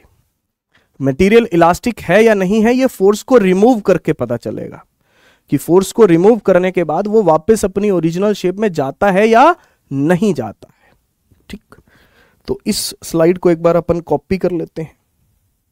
कॉपी करना था भाई, कॉपी हो जा। हाँ, इस स्लाइड को हमने कॉपी कर लिया है, क्योंकि इसी में मैं अब आगे का ग्राफ बनाऊंगा, लेकिन मैं इन चीजों को मिटा देता हूं क्योंकि ये चीजें लिख ली गई हैं।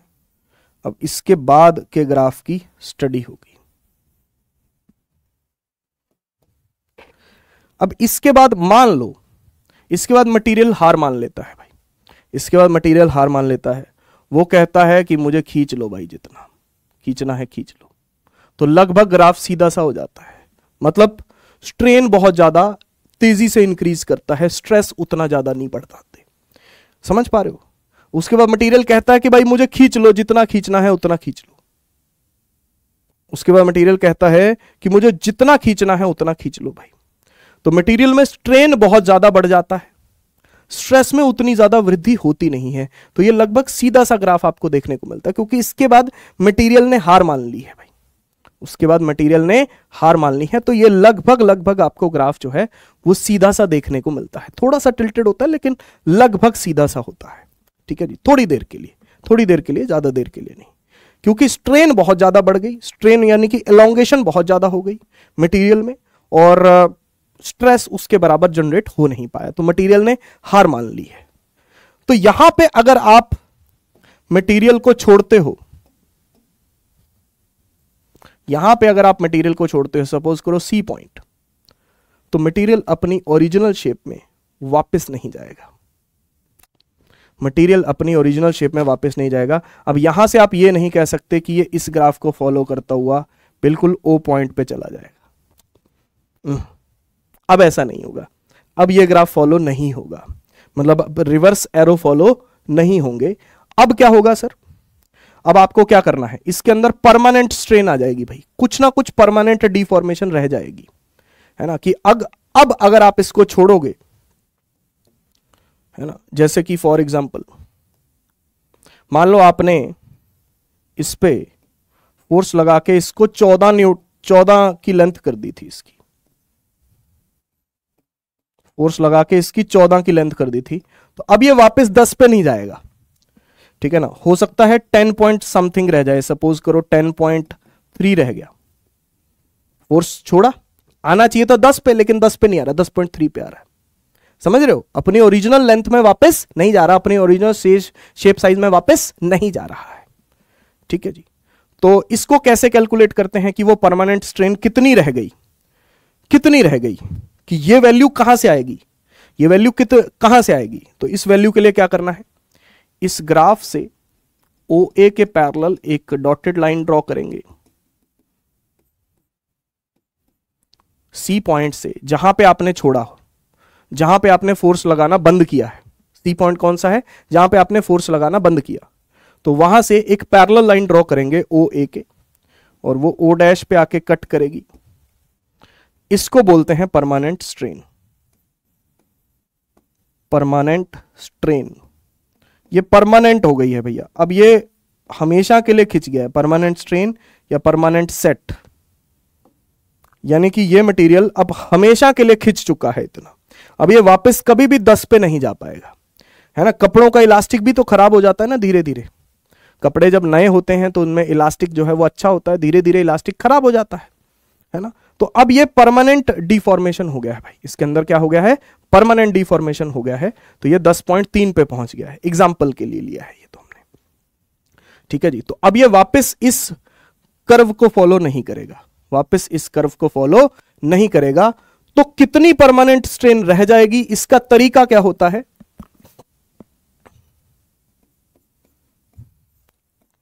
ड्रॉ अ लाइन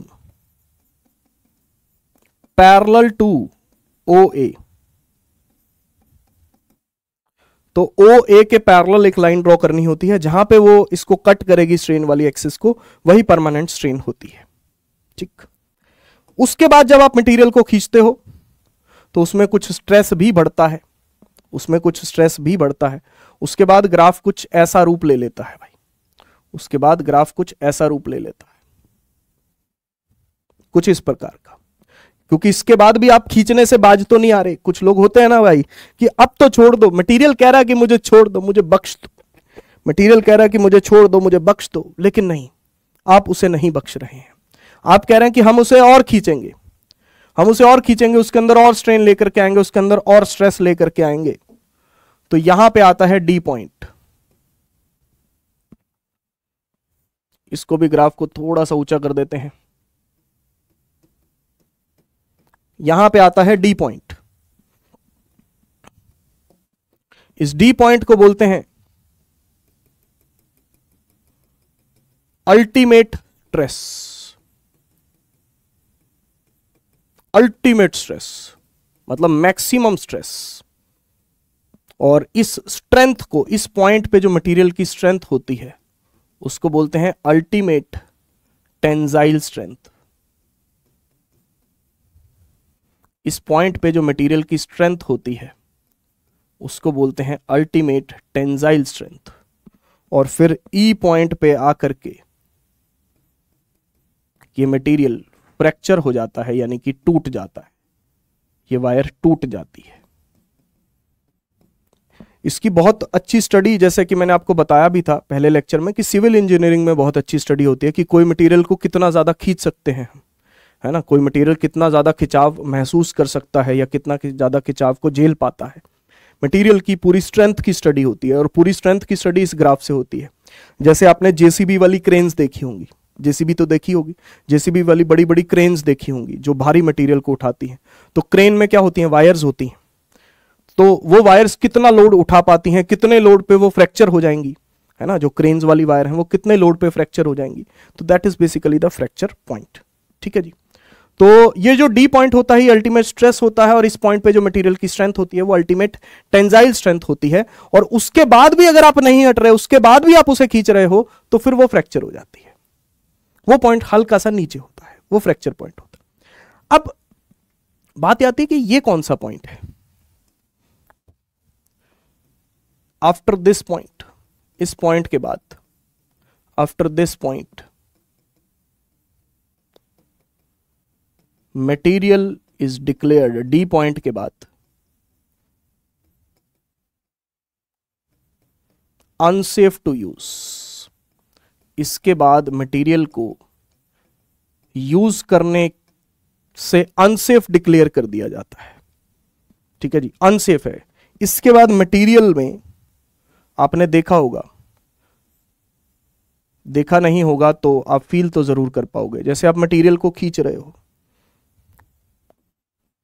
तो धीरे धीरे क्या होगा ना कि एक जगह से मटेरियल वीक होना शुरू हो जाएगा, ऐसा सा कुछ होना शुरू हो जाएगा। चेक करना, आपने और फोर्स बढ़ाया, आपने और फोर्स बढ़ाया, इसको एफ डैश बोल देता हूं, एफ डैश, क्योंकि आपने और ज्यादा फोर्स लगा दिया ना पहले के मुकाबले में। तो मटेरियल के अंदर नेक फॉर्मेशन शुरू हो जाता है, ये वाला नेक फॉर्मेशन स्टार्ट्स। इसके बाद मटेरियल अनसेफ हो जाता है यूज करने के लिए, क्योंकि अब ये कभी भी टूट सकता है।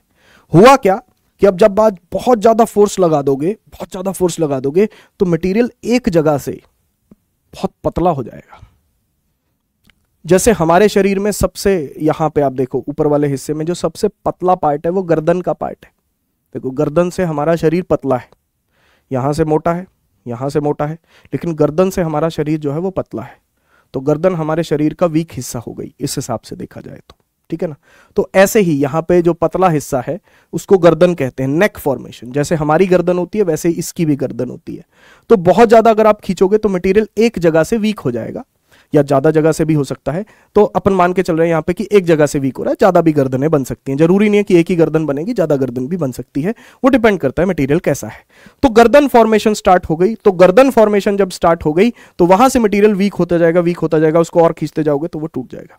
जैसे च्युइंगम होती है, च्युइंगम को आप चबाओ, चबाया होगा कभी ना कभी, तो मैं ये नहीं कह रहा कि चबाओ, कभी ना कभी चबाया होगा, उसको खींचते हैं खींचते हैं खींचते हैं खींचते हैं, तो एक जगह से च्युइंगम बहुत पतली हो जाती है, देखा आपने, एक जगह से च्युइंगम बहुत ज्यादा पतली हो जाती है, फिर वहां से टूट जाती है। कहां से टूटती है? जहां से पतली होती है, जहां से पतली हो जाती है वहां से वो च्युइंगम टूट जाती है। तो ये डी पॉइंट जो है वो वार्निंग का पॉइंट होता है कि भाई अब यूज मत करो, इसके बाद ये टूट जाएगा।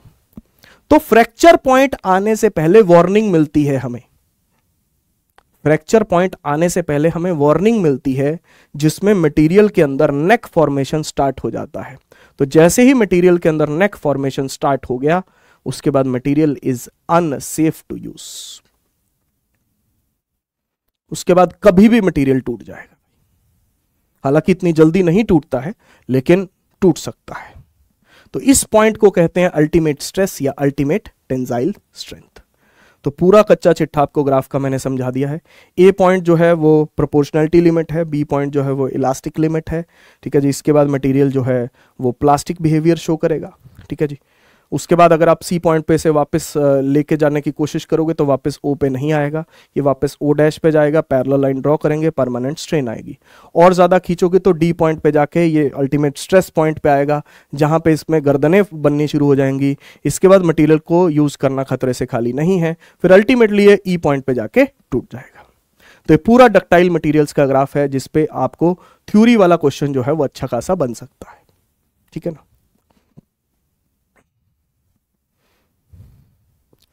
चलो जी, कर्व फॉर ब्रिटल मटेरियल्स। अभी तो डक्टाइल मटेरियल का ग्राफ किया था हमने, ब्रिटल मटेरियल्स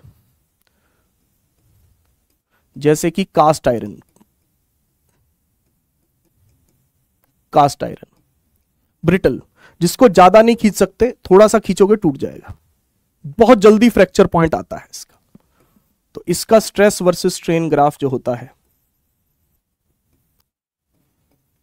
इसका स्ट्रेस वर्सेस स्ट्रेन ग्राफ जो होता है वो बस कुछ इस प्रकार से ही होता है। शुरू में ग्राफ सीधा सीधा सा चलता है, बाद में बहुत जल्दी फ्रैक्चर पॉइंट आ जाता है। मतलब इसके डी पॉइंट और ई पॉइंट काफी करीब होते हैं। जो अल्टीमेट स्ट्रेस वाला पॉइंट है,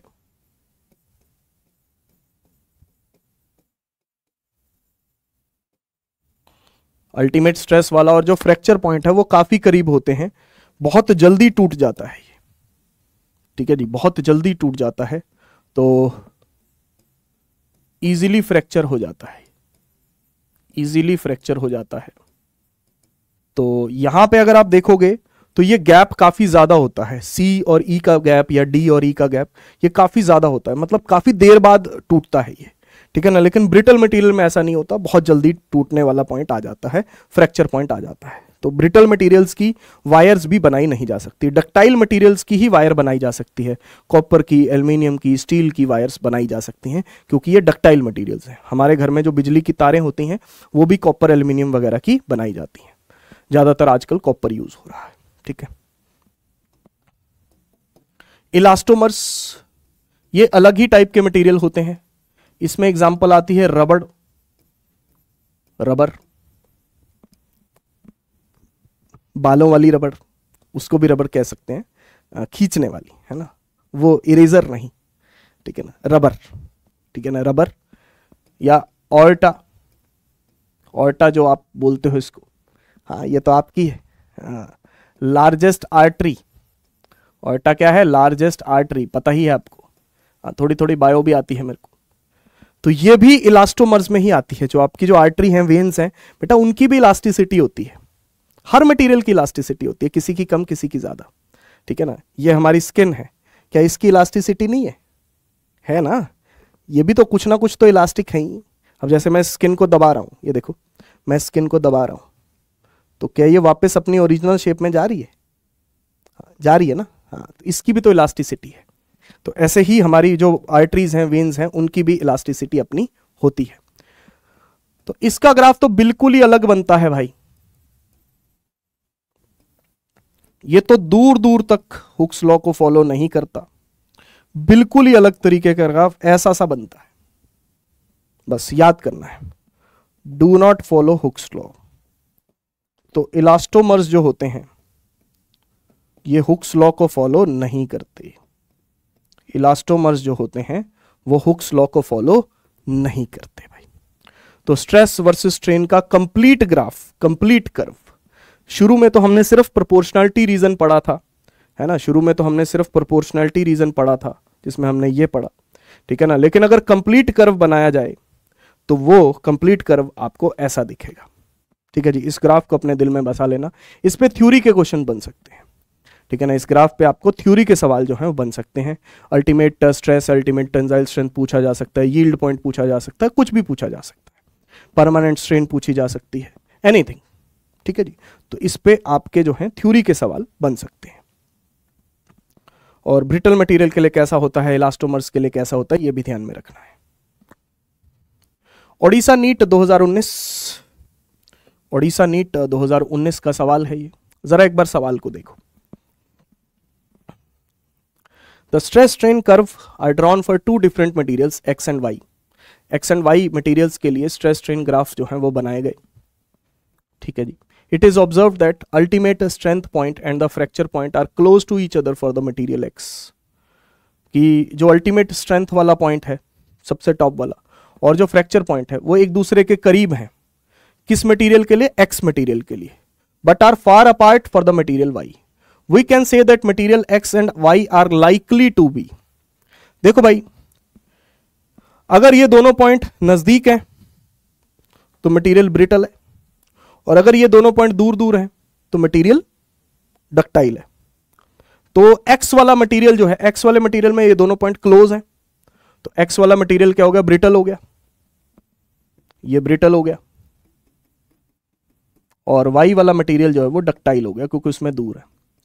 तो brittle and ductile, ductile brittle गलत हो गया, brittle and ductile, brittle plastic नहीं, प्लास्टिक डक्टाइल नहीं, ब्रिटल एंड डक्टाइल, ठीक है जी। तो एक्स वाला मटेरियल ब्रिटल है एंड वाई वाला मटेरियल डक्टाइल है। प्लास्टिक नहीं कह सकते भाई, थोड़ी बहुत इलास्टिसिटी तो है ही मटेरियल के अंदर, है ना, थोड़ी बहुत इलास्टिसिटी, भले ही हमने बहुत ज्यादा खींच दिया है, ठीक है ना, भले ही हमने बहुत ज्यादा खींच दिया है उसको मटेरियल को, लेकिन जब हम छोड़ेंगे तो कुछ ना कुछ शेप तो अपनी रिकवर करेगा ही ना। चाहे पूरी शेप रिकवर नहीं करेगा, हम प्रोपोर्शनैलिटी लिमिट से बाहर आ चुके हैं, चाहे पूरी शेप रिकवर नहीं करेगा लेकिन कुछ ना कुछ तो रिकवर करेगा ही, तो ऐसे प्लास्टिक नहीं बोल सकते उसको, ठीक है जी। ये जेईई एडवांस 2015 का सवाल है, बहुत अच्छा सवाल है, बहुत बढ़िया सवाल है, तो इसको आप जरूर कीजिएगा, ये होमवर्क है, ग्राफ पे ही है, ठीक है ना, ग्राफ पे ही है, तो इसको जरूर कीजिएगा, ठीक है। तो ये मैं आपके लिए लेके आया हूं, तो कंसेप्ट अंडरस्टैंडिंग के लिए बहुत अच्छा सवाल है, ठीक। और इसमें मल्टीपल करेक्ट है, इस क्वेश्चन की मैं खास बात बता दूं इसको, इसमें मल्टीपल ऑप्शंस करेक्ट है, एक ऑप्शन का सवाल नहीं है ये। हाँ चलो ये बात भी अच्छी है, नहीं तो वरना आप परेशान होते रहते कि सर इसमें तो 2 ऑप्शन सही आ रहे हैं, मल्टीपल ऑप्शंस करेक्ट है, ठीक है। अब उसके बाद इलास्टिक पोटेंशियल एनर्जी पे जाएंगे, लेकिन उससे पहले हम स्प्रिंग इक्विवेलेंट ऑफ वायर के बारे में डिस्कस करते हैं। अब यहां पे वायर को भी खींचा जा रहा है, और जब हम स्प्रिंग के बारे में पढ़ते थे तो वहां पे स्प्रिंग को भी खींचा जा सकता था, है ना, स्प्रिंग को भी खींचा जाता था, यहां पे वायर को खींचा जा रहा है, तो कहीं ना कहीं हम वायर को स्प्रिंग से रिलेट करते हैं। आओ, आपको याद होगा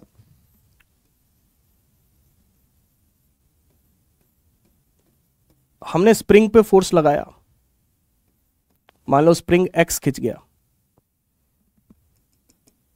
तो F इज इक्वल्स टू के एक्स, है ना। सिमिलरली यहां पे हमारे पास एक वायर है, हमने वायर पे फोर्स लगाया और वायर को डेल्टा एल खींच दिया, कितना खींच दिया, डेल्टा एल। शुरुआत में वायर की लेंथ एल थी, original length L, L, wire की ओरिजिनल लेंथ एल, स्प्रिंग की भी ओरिजिनल लेंथ एल, तो स्प्रिंग को हमने खींचा एक्स, तो F इज इक्वल टू के एक्स, यहां पे डेल्टा एल खींचा तो यहां पे फोर्स का फॉर्मूला आता है Y A by L into delta L. देखो जरा ये वाला,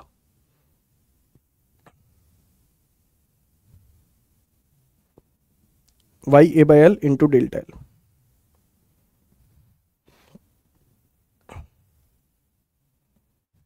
ठीक है जी। अब इन दोनों फॉर्मूलों को रिलेट करो, इन दोनों फॉर्मूलों को रिलेट करो, क्योंकि दोनों फॉर्मूले एक जैसे से ही हैं। डेल्टा एल और एक्स एक ही बात है भाई। यहां पे स्प्रिंग को कितना खींचा एक्स, यहां पे वायर को कितना खींचा है डेल्टा एल, तो ये तो एक ही बात है। यहां पे फोर्स भी एक ही बात है। तो ये जो स्प्रिंग कांस्टेंट है, क्या मैं इसको वाई ए बाई एल लिख सकता हूं?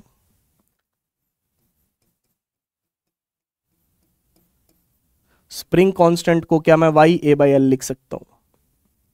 स्प्रिंग कांस्टेंट, मैं ये नहीं कह रहा कि spring constant Y A by L के इक्वल है, लेकिन मैं जस्ट ये कह रहा हूं कि स्प्रिंग कांस्टेंट को आप वाई ए बाई एल के इक्विवेलेंट मान सकते हो, है ना। स्प्रिंग कांस्टेंट को आप वाई ए बाई एल के इक्विवेलेंट मान सकते हो, ये कह रहा हूं, ठीक है ना। तो we can assume the spring constant to be equivalent to Y A by L. इसका बहुत ज्यादा फायदा होगा। अभी हम इलास्टिक पोटेंशियल एनर्जी निकालेंगे ना, जैसे स्प्रिंग की निकालते हैं वैसे वायर की भी निकालेंगे, तो उसमें बहुत फायदा होने वाला है हमें। तो वाई ए बाई एल, ठीक है ना। आपको याद होगा न्यूटन्स लॉज ऑफ मोशन में, न्यूटन्स लॉज ऑफ मोशन में अगर आपको याद हो तो मैंने बोला था कि स्प्रिंग कांस्टेंट जो होता है वो इनवर्सली प्रोपोर्शनल टू लेंथ होता है। याद है? हाँ, वो यही है, वो यही है। तो यंग्स मॉडुलस जो है वो सिर्फ और सिर्फ मटेरियल पे डिपेंड करता है। यंग्स मॉडुलस एरिया, लेंथ वगैरह पे डिपेंड नहीं करता। लेकिन जो स्प्रिंग कांस्टेंट होता है वो तीन चीजों पे डिपेंड कर रहा है, मटेरियल पे, एरिया पे और लेंथ पे। एरिया और लेंथ को अपन शेप साइज भी कह सकते हैं। समझ पा रहे हो? तो इस बात का ख्याल रखिएगा भाई। ये डिपेंडेंसी की बात हो रही है कि यंग्स मॉडुलस जो है वो सिर्फ और सिर्फ मटेरियल की प्रॉपर्टी है। यंग्स मॉडुलस को एरिया और लेंथ से कोई लेना देना नहीं है। लेकिन जो स्प्रिंग कांस्टेंट है उसको मटेरियल से तो लेना देना होता ही है, मटेरियल पे तो वो डिपेंड करता ही है, और साथ ही साथ एरिया और लेंथ पे भी डिपेंड करता है। ये वहां पे भी मैंने आपको बताया था, ठीक है ना। तो मटेरियल पे और एरिया पे और लेंथ पे, ठीक है जी। तो तीनों चीजों पे डिपेंड करता है, मटेरियल पे, एरिया ऑफ क्रॉस सेक्शन पे और लेंथ पे। एरिया कौन सा? एरिया ऑफ क्रॉस सेक्शन, ठीक। तो इसका यूज क्या है? अब ये बात आपको याद रखनी है, ये बात आपको याद रखनी है, ये जरूरी है। और क्योंकि आगे काम आएगी। कहां काम आएगी? इसमें, इलास्टिक पोटेंशियल एनर्जी में। इलास्टिक पोटेंशियल एनर्जी में काम आएगी भाई। जी हाँ, काम आने वाली है। आइए देखते हैं इलास्टिक पोटेंशियल एनर्जी में कैसे काम आ रही है। देखो भाई, किसी भी वायर को खींचोगे, जैसे स्प्रिंग के अंदर क्या होता है, जब आप स्प्रिंग को खींचते हो तो स्प्रिंग के अंदर पोटेंशियल एनर्जी डेवलप होती है, हाफ के एक्स स्क्वायर। हाँ सर, बिल्कुल सही बात है। वैसे ही वायर को खींचते हो तो वायर के अंदर भी पोटेंशियल एनर्जी डेवलप होगी खींचने से। हाँ, सच्ची बात, ठीक है ना। ये एल हो गया। तो सर क्या उसकी डेरिवेशन करनी पड़ेगी? अब डेरिवेशन तो इंटीग्रेशन से होती है भाई, जैसे इसकी करी थी हमने, ठीक है ना। अब इसके लिए इंटीग्रेशन लगाने की जरूरत नहीं है, इसीलिए मैंने आपको के की वैल्यू बताई थी। बस आपको कुछ नहीं करना, ये देखो, u is equal to half K X square लगाना है। के की जगह पे रखो वाई ए बाई एल और x की जगह पे रखो डेल्टा एल का स्क्वायर। एक्स स्क्वायर है तो उसकी जगह पे डेल्टा एल का स्क्वायर, बात खत्म।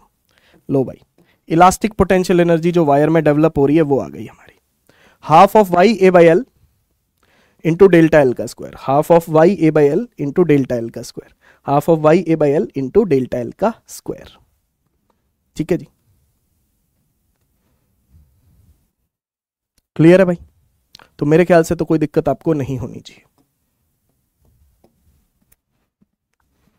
Half of Y A by L into delta L का square, that is the potential energy stored in the wire. जो वायर में पोटेंशियल एनर्जी स्टोर हो रही है ये उसका फॉर्मूला है। अब इसको थोड़ा सा अरेंज कर सकते हैं अपन, इसको ऐसे लिख सकते हैं क्या, जरा बताना। डेल्टा एल को ऐसे लिख सकते हैं, डेल्टा एल के स्क्वायर को 2 बार, हाँ, delta L into delta L. Actual में मैंने इसलिए अलग लिखा है क्योंकि ये बन जाएगा F Y A by L into delta L, ये तो एफ है, हाँ, तो half of F into delta L, ये भी एक फॉर्मूला है जो आपको याद करना है, ठीक है ना। ये क्वेश्चन भी है आपका, सीधा सीधा क्वेश्चन है एक्सरसाइज 2 मॉड्यूल में।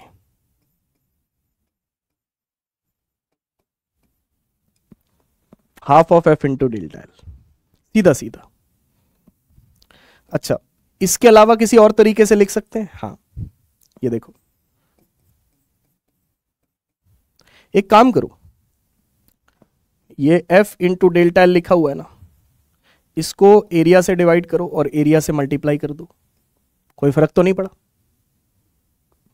Half of F into delta L था तो इसको एरिया से मल्टीप्लाई और डिवाइड कर दिया, इसको लेंथ से भी डिवाइड और मल्टीप्लाई कर दो।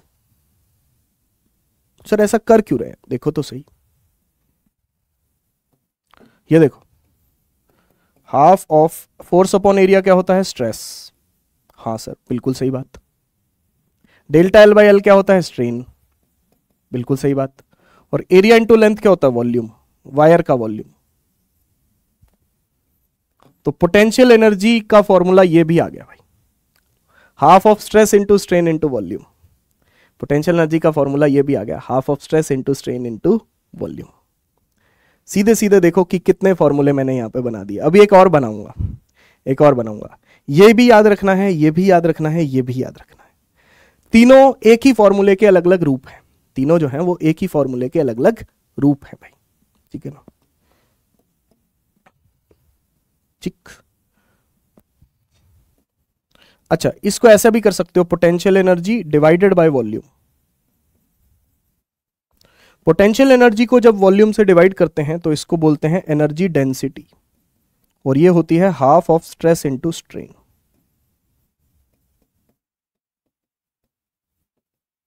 क्योंकि वॉल्यूम नीचे आ गया, वॉल्यूम नीचे आ गया तो इसको एनर्जी डेंसिटी बोलते हैं, छोटे यू से लिखते हैं एनर्जी डेंसिटी, जो कि वायर के अंदर स्टोर हो रही है। बस अब देखो क्या क्या फॉर्मूले हैं, एक बार रिवाइज कर लेते हैं। Half K X square, K की value Y A by L और एक्स की वैल्यू डेल्टा एल, फिर उसको half of F into delta L लिख लिया, फिर एरिया से डिवाइड एरिया से मल्टीप्लाई, लेंथ से डिवाइड लेंथ से मल्टीप्लाई, तो ये बन गया half of stress into strain into volume. Volume को नीचे ले आए। पोटेंशियल एनर्जी को जब वॉल्यूम से डिवाइड करते हैं तो उसको पोटेंशियल एनर्जी डेंसिटी कहते हैं। जैसे मास अपॉन वॉल्यूम को डेंसिटी कहते हैं, ऐसे ही एनर्जी अपॉन वॉल्यूम को एनर्जी डेंसिटी कहते हैं, ठीक है जी, half of stress into strain. तो ये फॉर्मूले आपके आगे के सवालों में काम आने वाले हैं, जो मैं आपको एज अ होमवर्क दूंगा। तो ये सवाल आपका होमवर्क है, ये जेईई मेंस का सवाल है, ये भी आपका होमवर्क है, ठीक है जी, ये भी आपका होमवर्क है। इसके ऑप्शन मैं दे देता हूं आपको।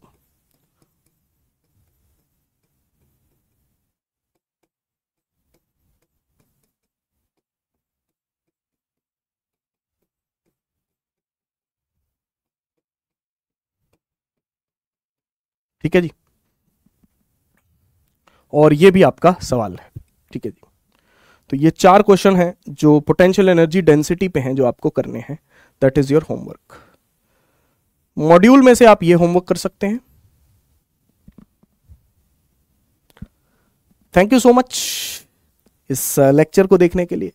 तो इस चैप्टर का हमारा एक लेक्चर बचा है, जिसमें हम यंग्स मॉडुलस से रिलेटेड और चीज़ें करेंगे, और उसके बाद share modulus and bulk modulus को स्टडी करेंगे। तो that's it from my side. और इस चैप्टर में अब एक लेक्चर बचा है जो आपको जल्दी ही मिल जाएगा। तो आई होप आपको सारा कुछ समझ में आया होगा। रिवीजन कर लीजिएगा और इस चैप्टर को देख लीजिएगा। ज़रूरी नहीं है कि आपको आज ही देखना है, ठीक है ना। तो अगर आप अपना त्यौहार एंजॉय कर रहे हैं तो त्यौहार एंजॉय कीजिए, इसको किसी दूसरे दिन देख लीजिए, कोई दिक्कत नहीं, ठीक है ना। तो थैंक यू सो मच, अपना ख्याल रखिएगा, बाय बाय, टेक केयर।